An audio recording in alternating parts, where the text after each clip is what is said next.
Okay. There we go. Thank you again, Phil, for covering last week. I appreciate that quite a bit. So the next portion of our study in Judges begins with chapter 13. It's the story of Samson. We probably won't cover the whole story of Samson actually tonight because I want to spend a little bit of time going through the different events with Samson and asking some more questions than we maybe normally ask and trying to, get an idea of what's going on. But before we start with Samson,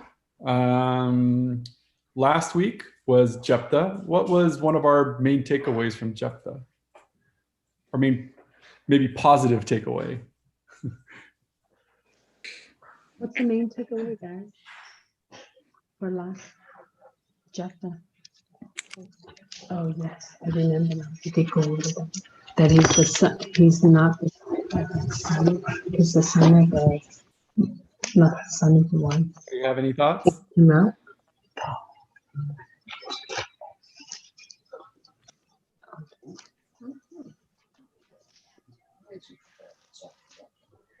Well, Jephthah kept his promise. Okay. So that's basically, I think the main takeaway from that is even when it's uncomfortable and it's hard and it didn't work out the way you thought it would in the end, you made a promise, you made a vow, right? And, I think we can extend that whether we're doing that to God or to one another. We need to take our words seriously, right? We talk a lot about our ability to have integrity and honor. And that is proven out by our ability to keep our word. And so here we go. That was Jephthah. Samson, who would like to give the short version of the story of Samson? But not too short. He had a weakness for women. At least for one. Well, maybe Yeah, more. for one particular. Yes, unlike Jephthah. pretty is as pretty does. Okay. Unlike Jephthah, Hey, Bubba. he didn't. Right. Yes. He's, Yeah, go ahead. I'll have to mute everybody else if they're going to do this. I'm saying, unlike Jephthah, he was not beholding to his vows. Okay. Yes. Like almost the opposite. Almost the opposite, exactly. Yeah. Yeah. He had vows, serious vows, and he didn't care anything about them. Bill? I see Samson as a pretty sad case. He's a good example of a bad example. He's macho to the truest sense of the word, but his life is so physically shallow. You look at his relationship with his wives. They both lying to each other, and they know it. He looks to his mom and dad and says, "Go get her for me." He's beating everybody up, and he dies tragically. He does something for Israel that is needed, and God used him, but it just seems like he lived such a shallow, sad life. Yeah. He never lived his life asking what he can do, asking God what his purpose in life is. Like he lived for himself only. Right. Yep. But do you have anything else to add? I mean, to be quite honest, if we just threw a kitten in here, we would have the total mix of all cuteness. So, in order to not ignore the cute little kitten in the room, let's all just wave now. They're waving at you. They're waving at you. Okay. I mean, we all want to do it, so we might as well just, call it out. Okay. So Anybody want to add anything else about the Samson story before we get going here with the gory details? Violet, do you have anything to add about Samson? I think he felt invincible, maybe. Mhm. Yeah.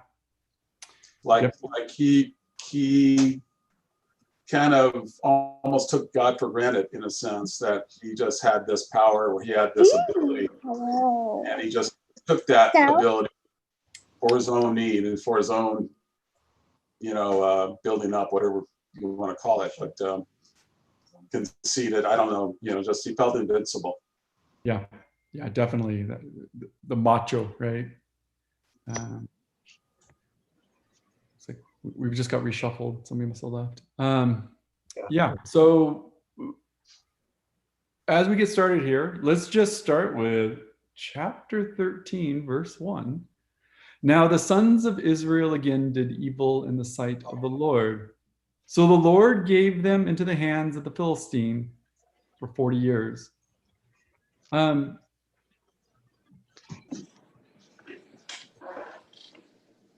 We'll just start with that. What any thoughts about this? Long time. Each chapter seems like it starts off with the same thing, but the years keep getting higher and higher. Yes. 40 years this time. Yeah, we definitely have more years. It's like 40 years. Depending upon who you are, 40 years. Lifetime. Be careful what I'm saying here, right? But it's a long time. 40 years is a long time. And yes, Kathy. I was going to say, I talked to Janet Hervey last week and talked about being in Judges. And she said, oh, I remember teaching our class, our young ladies class in Judges one time. And Tracy, after about the third or fourth time we said that verse, she said, here we go again. Yeah, it does seem that way, doesn't it? It's like we're in this Yeah. constant cycle. And before we move off verse 1, anything else that kind of stands out from that? 40 years is a long time. It's longer than before. The Philistines, maybe, kind of brings them into the mix. Okay, we definitely see the Philistines being brought in the mix strongly this time.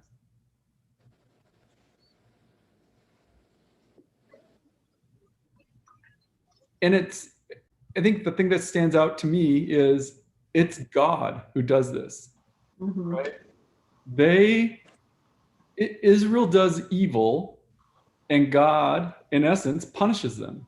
Yeah. He puts them into a situation to try to wake them back up again. And it's going to require 40 years. I mean, in measurements, that's like a generation, basically, right? Saying, y'all are going to, we're going to get rid of this group, and maybe it'll work out better later. So, go ahead, Phil. Knowing what we know about the Philistines, that's double trouble. Double trouble. It doesn't seem like the approach that you may want to take, right? This is we used to read a lot of Calvin and Hobbes at different times in our life, and there's a particular one where Calvin decides he wants to smoke a cigarette, and his mom's like, "Sure, go ahead," and then he almost dies in the middle of doing it, right? So it's like she's giving him the thing that's really bad for him, but he's hopefully going to learn in the process. You almost look at it like this: like the Philistines are really bad for them. This is part of their problem, is that they are incorporating the gods of the Philistines, and they're like getting wrapped up in all the things of the Philistines. And now he's just like, oh, fine. Why don't you just serve them completely? You're gonna be completely part of the Philistines now. Let's look on over at chapter 17, verse 6. So chapter 17, verse 6, this is post-Samson now. And it says, in those days, there was no king in Israel. Every man did what was right in his own eyes. Is there any difference between those two statements? Chapter 13, verse 1, and what we see in chapter 17, verse 6?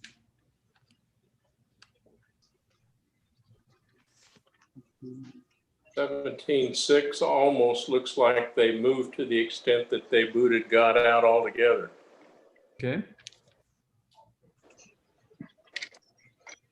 Well, it's about the same here too. Soon as Samson was, or as soon as this other guy was gone, they just went right back to idols. Yeah. But it's that way almost in every chapter. But now they want a king. Okay. So one difference I think that we see in 13:1, it's kind of like it's the people, right? Sons of Israel did evil again. Whereas almost the emphasis in 17:6 is when they lost their leader, who was supposed to be kind of giving them some basis of where their grounding was, at that point, then they fell off the cliff again. So seems like maybe just a slightly different focus when we go into the next section, but the end result's going to be the same regardless. Let's go ahead and go on here. We're going to read 2 through 7.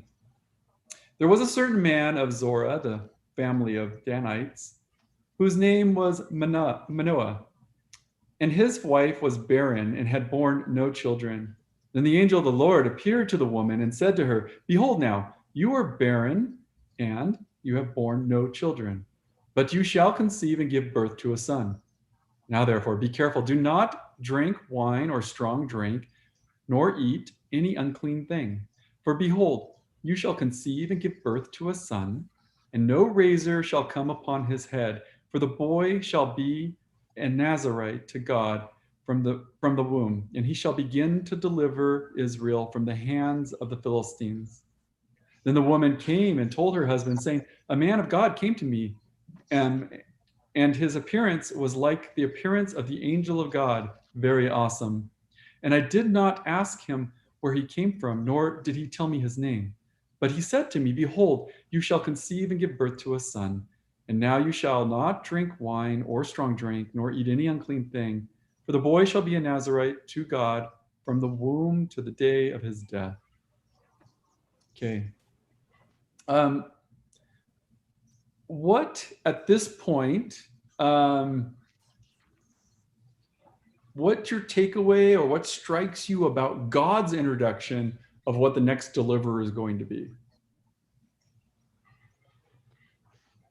He's going to be chosen from his youth, Okay. and he's going to be trained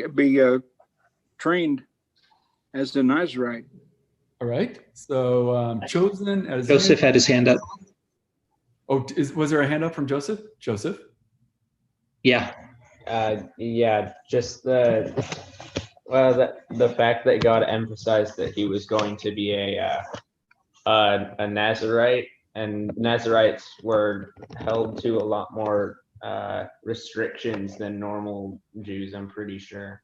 Yes. And he ends up breaking pretty much all of those restrictions. Oh, we don't want the downer side yet, Joseph. We'll get that. Okay. Right. But you're right. He is held to a different degree. He's a Nazarite. So he's set aside for kind of he's dedicated and separated for a purpose, right? And that's significant. So the next deliverer is kind of a little bit different than the ones that we've seen so far. Rick, I think your hands. Well, from right here, you would think you were going to get a guy that was very spiritual, a really good, godly person. That's what you'd think you were going to get from that. Yes. That's not what you got. Well, yeah, don't ruin the story, man. I think most of us have heard it before. We've all kind of heard this, but we're pretty excited at this point. God's vision of what the next deliverer is something that's different than what we've seen so far. Jeff. Well, it's interesting too that he says that he shall begin to deliver Israel from the hands of the Philistines, not that he's going to deliver them from the Philistines, but he's going, the beginning of it is what it's going to be. So it kind of doesn't exactly say, he's going to be the almighty person that's going to be the deliverer type of a person, but that this process is going to start from him. All right, very good. Yes, so this is the beginning of deliverance with this person. So far, we've got 2 out of my 3 notes that I have, or marks that I have. We can play the game, guess what Michael's thinking for the third one, for maximum points. Sorry, we can't get into your head that far. Not gonna happen. The other thing, Mike. oh yes, I didn't see your hand. One comment, Numbers chapter 6 is where the Nazarite operation is set up in the first place, I think. It's called there a vow of separation. And I go back to Rick's comment there. You almost would think you're going to get someone different than what we got with Samson. Right. Yeah, we definitely, at this point, we're thinking pretty good, right? And you know, the next bit of reading that we're going to do, I think we're still thinking pretty good. One other thing that stands out to me, oh, Linda. I just want to say the other thing that made me think he should have been set up for greatness is it's a miracle. He was conceived by a woman who was barren, and those are usually good people. Right. Great people that do good work for the Lord. Excellent. You got all 3 now of my things. I mean, in essence, God's bringing life from death, if we think about it that way, right? He is intervening, and this is going to be the deliverer, or begin the delivering. And it looks like it's going to be probably somebody pretty special. All right, great. Let's continue on. We'll read 8 through 14. Then Manoah entreated the Lord and said, "O Lord, please let the man of God whom you have sent come to us again, that he may teach us what to do for the boy who is to be born." Or let's just stop right there. What do we think of Dad? He's a godly person. Yeah, or at least when he thinks that he's been confronted by the angel of the Lord, he definitely is a godly person, right? I mean, he's going to go and entreat of God, what should we do when we're bringing this kid up? I think he has faith. Shouldn't he have been taught already what a Nazarite was and know what to do, or am I just being unrealistic? Yeah, so it makes you wonder if it's more than just that, right? Is he looking for more information than just the Nazarite vow, or have they lost all of that also?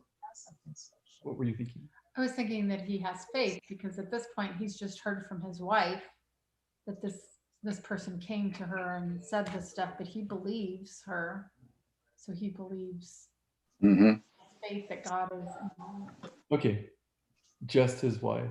Just his wife, like. I mean, can you? Man. Well, I mean, Look at sometimes people don't believe.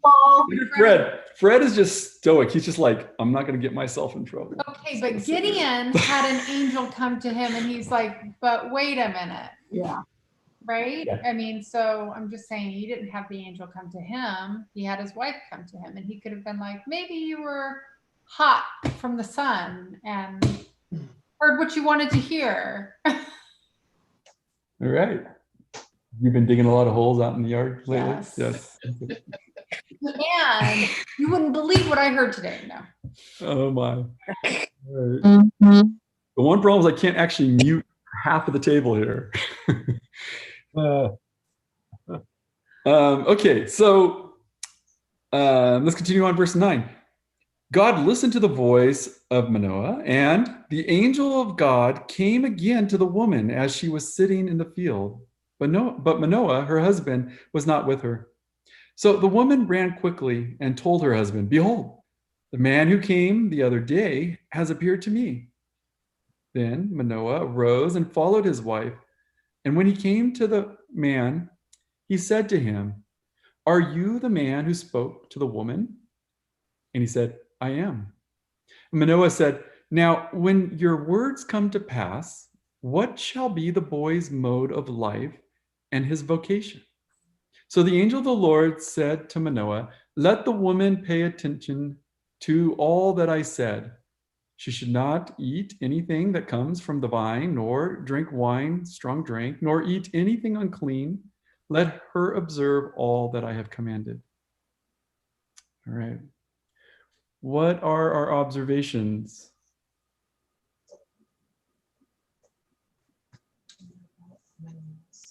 Well, he added the vine in this time instead of just the wine. I don't know what that means, but Yeah, that's the same thing. Well, he's really trying to get how he should raise this child, and he knows he has faith because he says when this comes to pass, that he believes that's going to be true. So, Yeah. what do we need to do? Right. Yeah. So that verse, he says, verse 12, right? When it comes to pass. And Right. what's interesting is he's asking in verse 8, what are we going to do with this kid? And in verse 13 and 14, the angel of the Lord is giving him the answer. How do you put those two things together? What is the answer in essence?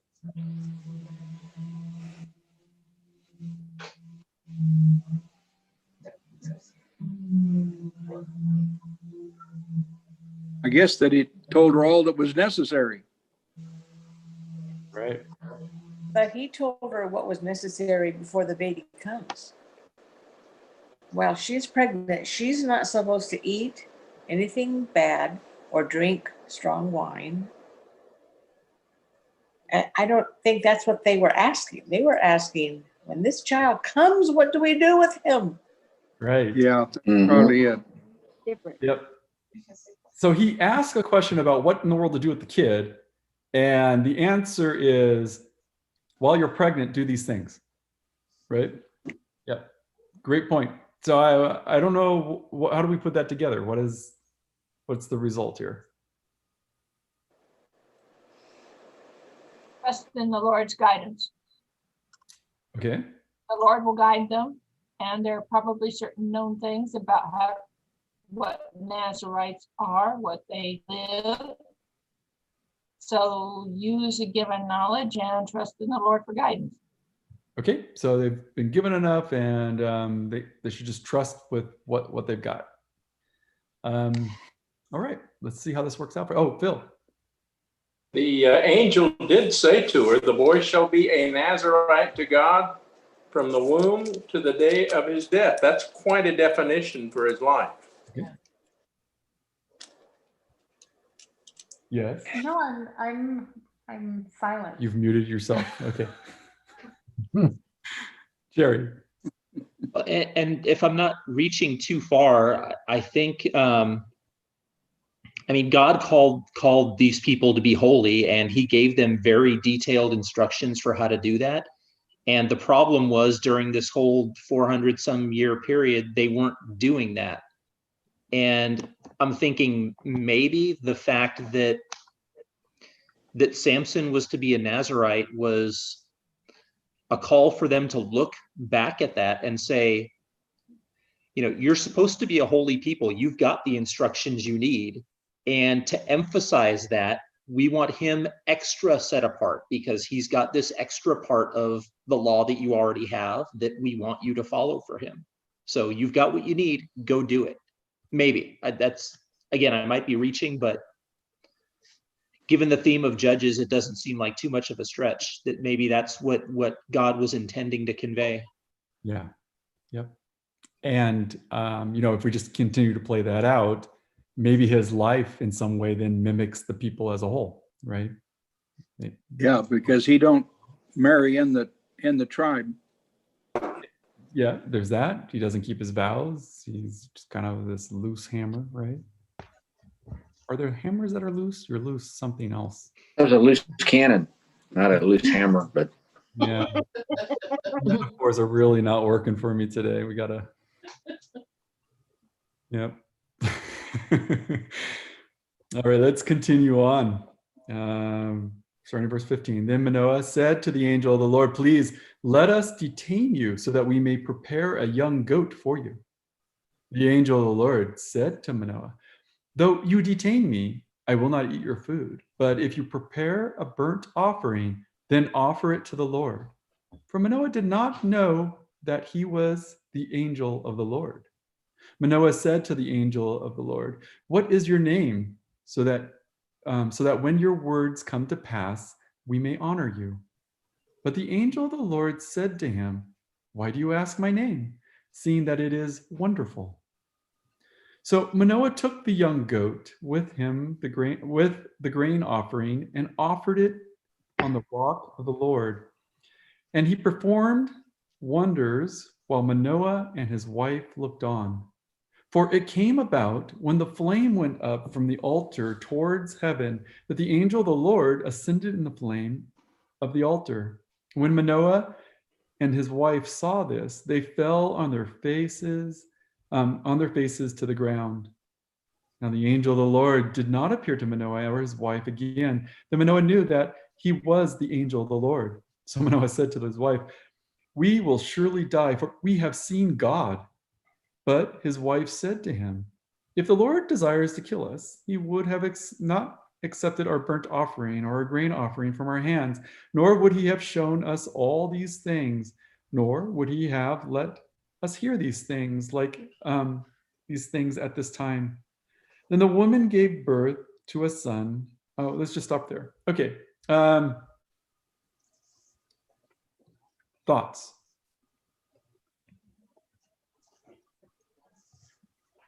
Well, it seemed like Surely his a wife respect.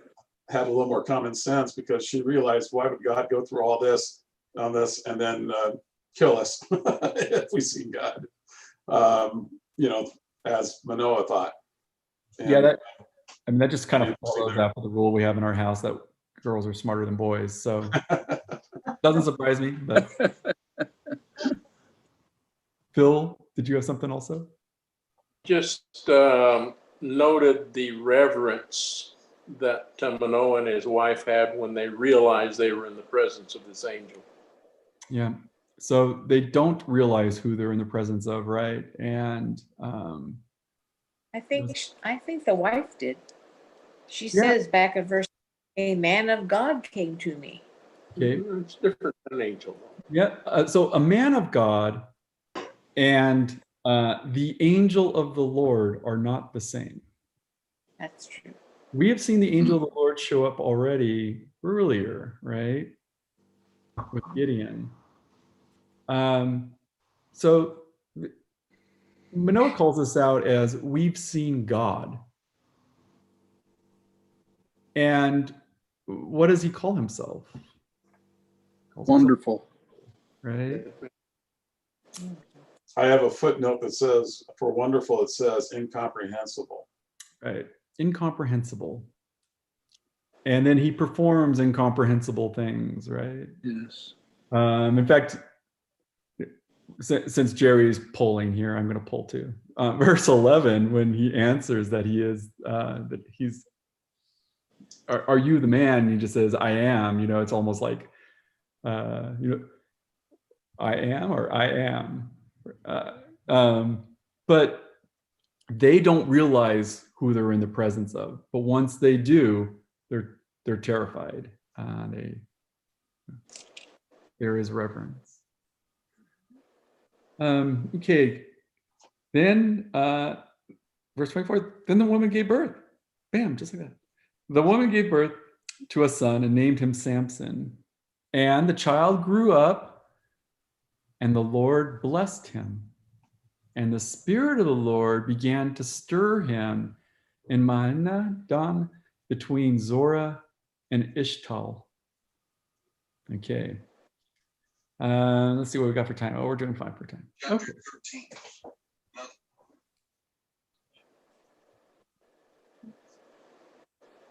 So, let's now start with verse 14. No, sorry, chapter 14. Then Samson went down to Timnah and saw a woman in Timnah, one of the daughters of the Philistines. So he came back and told his father and mother, "I saw a woman in Timnah, one of the daughters of the Philistines. Now, therefore, get her for me as a wife."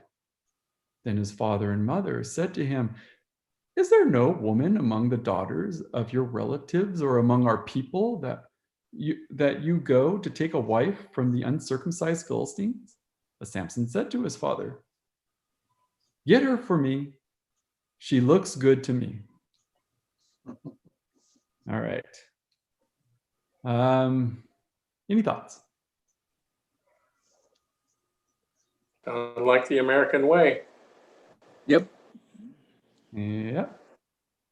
He wasn't taught earlier about the regulations of the Lord, that they weren't to marry the local people. What do you think? Do you think, let's think about that for a moment. Do you think he was taught what he was supposed to know? From what his father said, it sounds like he knew, but just didn't care. Right. Yeah. I think so. I think he was taught in the same sense that probably all of them have been taught over the generations about certain things. And there's kind of this key here, which is you see that Samson says, "Get her for me. She looks good to me." Isn't that like the same thing as chapter 13, verse 1? Now, the sons of Israel again did evil in the sight of the Lord. So, oops, not that one. The other ones where it says that they basically do what they want. The sight, right? This is why I write things down so that I can look at them later. But it's that idea of they do what's right in their own sight. And here he's doing what is right in his own sight. My guess is he probably knows what it means to be a Nazarene. He's a Nazarite. He's probably been trained. His parents are probably taking this pretty seriously. They've realized that they were visited by the angel of the Lord. But Samson, on the other hand, he's got his own thing going. Now, we're given a little bit more information. Verse 4. However, his father and mother did not know that it was of the Lord, for he was seeking an occasion against the Philistines. Now, at that time, the Philistines were ruling over Israel. All right. Bum, bum, bum, bum. What is going on now? Sounds like it was God's plan. Yeah. It's God using the thing that he has. Sometimes when I talk about the judges, and I think this is the first time I've gotten to use it now in the class, I usually try to hold it back. But judges and sometimes prophets and others, we look at them and we go, how in the world could this possibly have been God's plan? And God uses the tool he needs at a particular moment. God needs a particular tool. And Samson's going to fit that tool, exactly the one that he needs, right? He's got a plan, and his plan has to do with, in essence, tearing this relationship apart between Israel and the Philistines.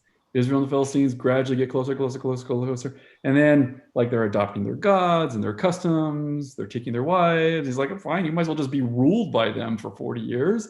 And now he needs a tool that's going to actually drive the two apart from each other. And that's Samson's job.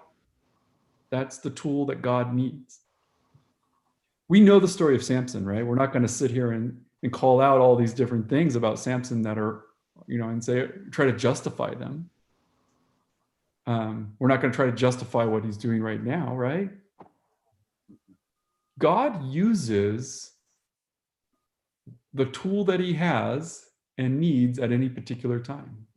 Whether we're talking about judges or we're talking about all these various leaders that we can read about, right?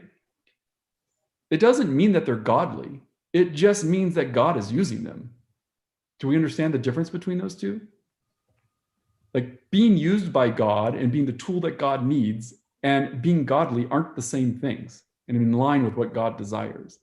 And Samson clearly at this moment is not going to be in line with what God desires, but he definitely is the tool that God needs at this moment.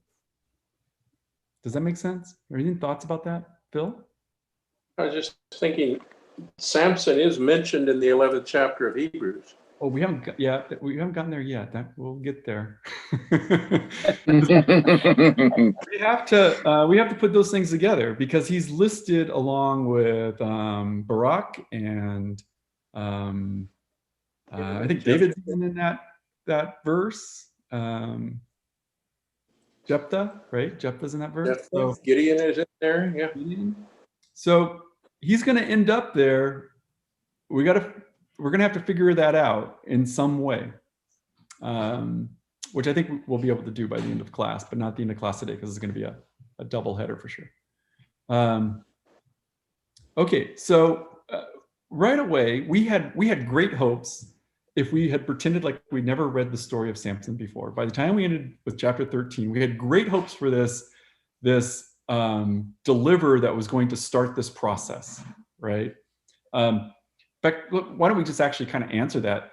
If Samson's starting the process of delivery, who are the next main characters that are going to continue the delivery? Well, Saul and David finished off the Philistines. Probably David, I guess you'd say, finish off the Philistines. I'd say like David is probably the next one, major one. And then there's another one that maybe later we'll talk about parallels between these two characters, but one that kind of finishes it off completely for us. We'll leave that then. Okay. The suspense. Look at that. Jeff is in suspense, I can tell. Okay. Let's continue on then with verse 5, chapter 14, verse 5. Then Samson went down to Timnah with his father and mother and came as far as the vineyard of Timnah. And behold, a young lion came roaring down toward him. The Spirit of the Lord came upon him mightily, so that he tore him as one tears a young goat through. He had nothing in his hands, but he did not tell his father or his mother what he had done. So he went down and talked to the woman, and she looked good to Samson. When he returned later to take her, he turned aside and to look at the carcass of the lion. And behold, a swarm of bees and honey were in the body of the lion. So he scraped the honey into his hands and went on, eating as he went. When he came to his father and mother, he gave some to them, and they ate it. But he did not tell them that it had been scraped, that he had scraped the honey out of the body of the lion. All right, we learn more about Samson. What do we learn? He killed the lion, just ripped it apart with his bare hands. Yeah, like one tears a young goat. I don't know. I have no idea what that means, but I'm not thinking I'm tearing a young goat with my hands. I don't know. Maybe some of you know because you've been around young goats, but he tears a lion with his hands. What else do we learn? Or maybe the question is like on that tearing of the lion. Any more comment about that? It really was the Lord. The Spirit of the Lord came down on him. All right. So the Spirit of the Lord comes down on Samson and gives him superhero strength, basically, right? Mm-hmm. That he's able to do this, which is interesting because in the end, is he going to end up be doing something that is honorable to God? No. Goes through this riddle, but he goes through this riddle. I suppose that must have been honorable. What? He was gambling, no. What else does he do? Kills the lion. Eats the honey. Honey out of the carcass, which is probably unclean or something. So, all right, takes honey out of the carcass and also gives it to his parents. Doesn't tell them where it comes from. Any character traits we would like to point out about Samson at the moment?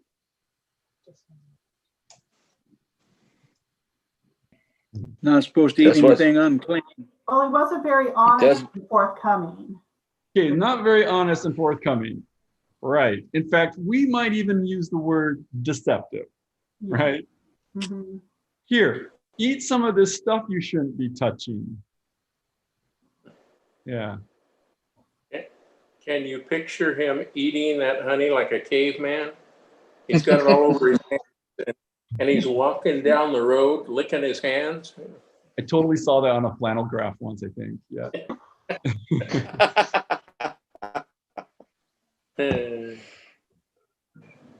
Anything else? It's interesting too that, he was going toward the vineyards, and just before the vineyards is when this lion came out. I'm just kind of curious,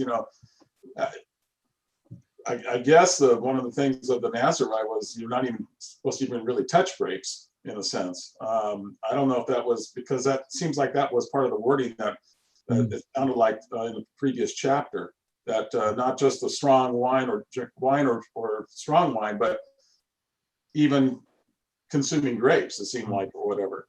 I don't know, it's just kind of interesting that the lion came out just before he was going to a vineyard. Yeah, interesting. Are Okay. you suggesting this was a drunk lion? Maybe, I don't know. He was young. He was a young lion, so maybe he was drunk. You never know. Wait a sec, I'm You losing. guys are reaching too far now.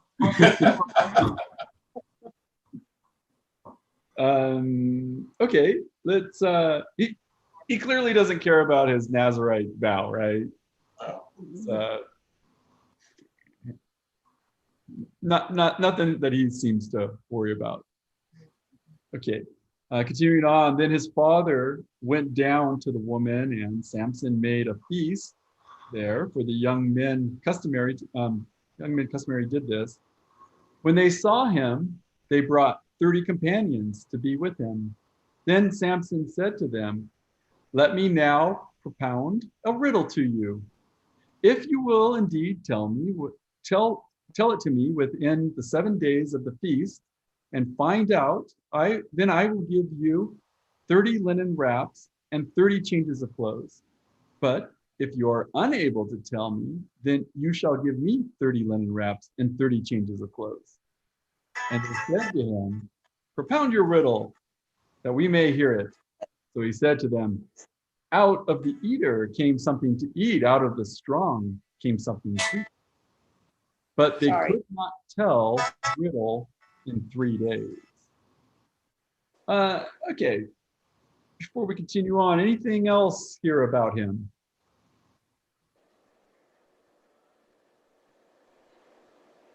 He likes playing games. Yeah, he definitely likes playing games, right? He doesn't seem to take anything very seriously at all. No.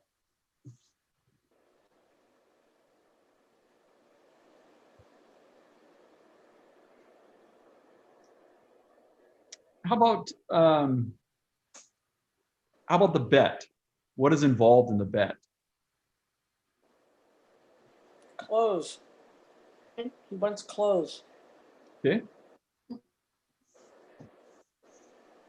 Do you think he is going to somehow come up with 30 linen wraps and 30 changes of clothes?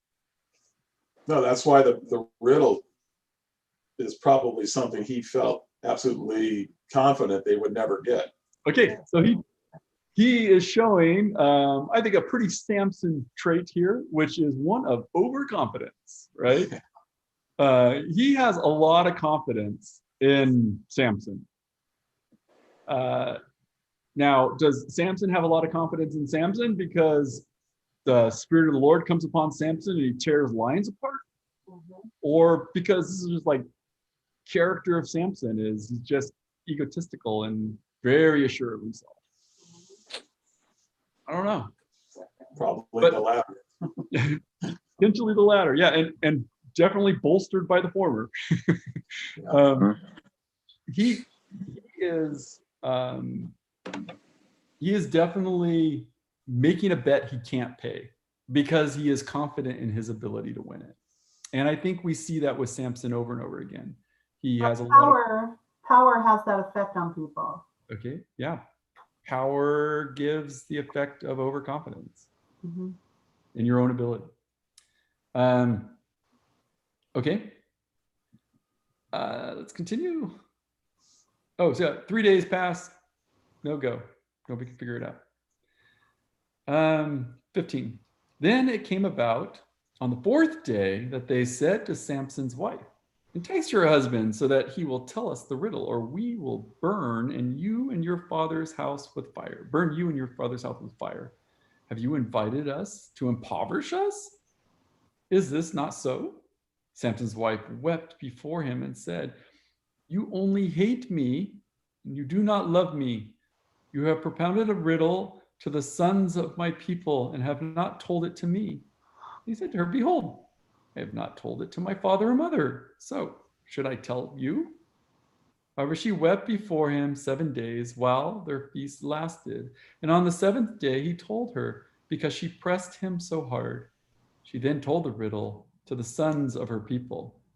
So the men of the city said to him on the 7th day before the sun went down, what is sweeter than honey and what is stronger than a lion? He said to him, then if you have not plowed with my heifer, you would not have found out my riddle. Then the Spirit of the Lord came upon him mightily, and he went down to Ashkelon and killed 30 men, and killed 30 of them and took their spoil and gave the changes of clothes to those who told the riddle. And his anger burned, and he went up to his father's house. But Samson's wife was given to his companion who had been his friend. All right. Any more thoughts about Samson? Don't call your wife a heifer. That's not a good thing. Wait, There we go. Thank you, Jeff, for putting that plainly for those of us who needed it that way. That's like a cow, right? Yes. Yeah. Yeah. Do not do that. Okay. Anything else that we learned about him? Well, if he doesn't get his way, he's a pouty kid. He goes off and Kills people. kills people, and you know, Not just pouty, right? Yeah, Yeah. kills people. He's right. He's vindictive, Angry and violent. angry, violent. Yeah, this is definitely not what we were expecting from what we had first read, right? This is not who we thought we were going to get when we read chapter 13. Is he doing all of this in order to help Israel out? No, he's doing it to help himself. Yes, exactly. So from Samson's point of view, Samson's doing these things because Samson wants to, because of the vindication of Samson in order to get the things that he needs in order to pay this debt, and he's angry about it. Samson is not doing this because Samson is going to deliver, but God is going to deliver, right? God is using Samson as a tool.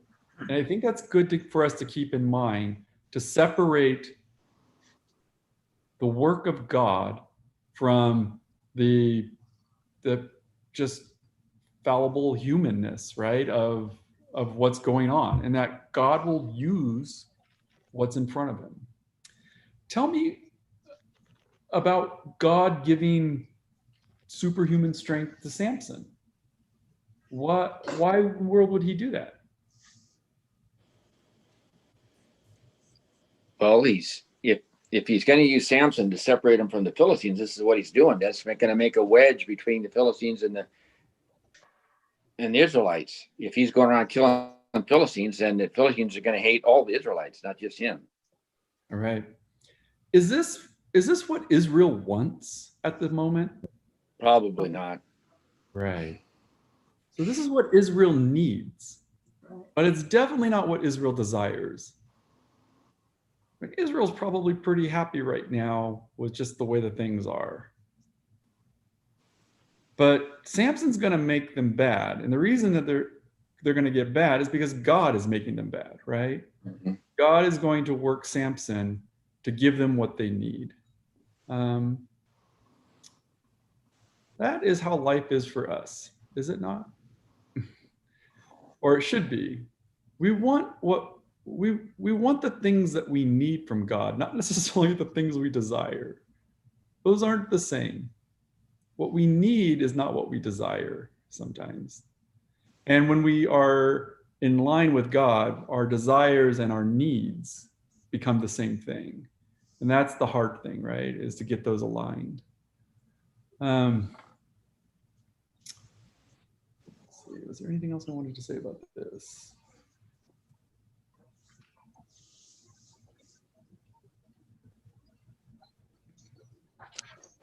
Anything you want to say about this?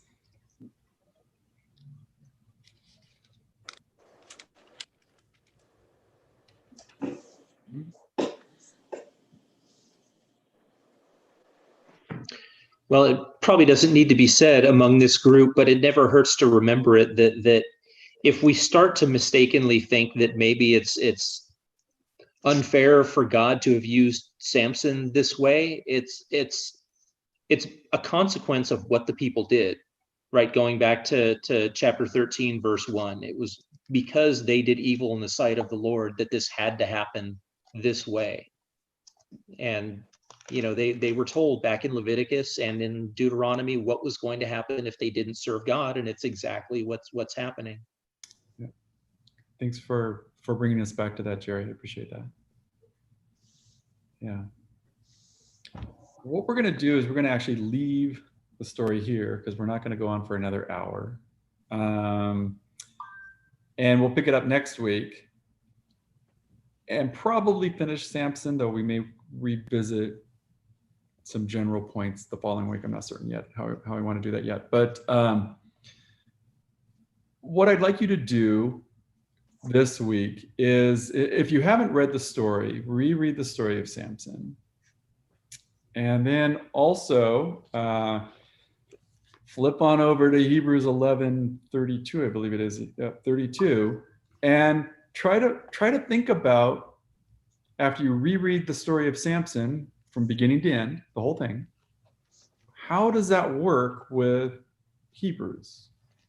Because we're going to talk about that. Now, whether we talk about that next week, I hope we get to that next week, but I want to leave enough time for us to delve into that. So the reason we're slowing down and spending a little bit more time on Samson isn't because it takes up so many chapters, but because I think there are some real lessons about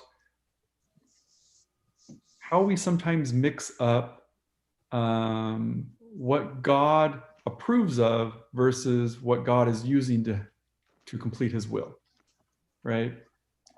God doesn't necessarily approve of Nebuchadnezzar or his father, to be honest, but the Babylonians are going to come in and destroy because that's God's plan. He's going to use them for something. Or the Assyrians, right? Probably the most ruthless war machine there is. He's not saying, I think the Assyrians are wonderful people. He's saying, the Assyrians are who I'm going to use now. And being able to distinguish and keep those things straight is important for us. I think last week we saw a bit of that, right, with Jephthah. God used Jephthah. Does that mean everything Jephthah did was right and honorable? Well, if we're not told from God that it was, probably shouldn't play that game and somehow justifying something, right? And it's just super clear when we read Samson, because he's such a contrast of what it is that we know that God desires, yet God's going to end up using him. All right, any last comments as we finish up here? No. All right. Jeff, would you lead us in a word of prayer? Thank you, Jeff. Father in heaven, thank you again for this wonderful time you've given us, this opportunity to use the resources we have to gather and learn about you, Lord, and learn about the wonderful stories that are in print for us, Lord, that we can glean from, that we can use and as tools in our lives path as Christians, Lord. We just thank you again for this time. And we just ask your blessing to be upon this group. We ask these things in Jesus' name. Amen. All right. Thank you, Michael. You're Thank welcome. you. I'm gonna go ahead and stop the stream here. So we can wave to everybody on the stream. Goodbye, people. There's 8 people. Goodbye, you 8 people. Thank you. And